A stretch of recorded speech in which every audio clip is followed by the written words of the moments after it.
At ito na po ang ating hibiscus Taiwan. Yan. At 2 months. 2 months na. Simula na kunin sa wild. Yan.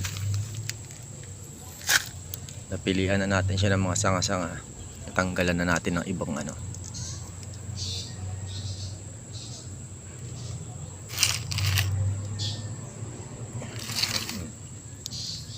Medyo matagal-tagal pa ang lalakbayin ng ating hibiscus na ito. Ipapatong ko siya sa extension pot para mas mabilis. Kasi lumalawit na yung ugat niya sa ilalim eh. Yun muna.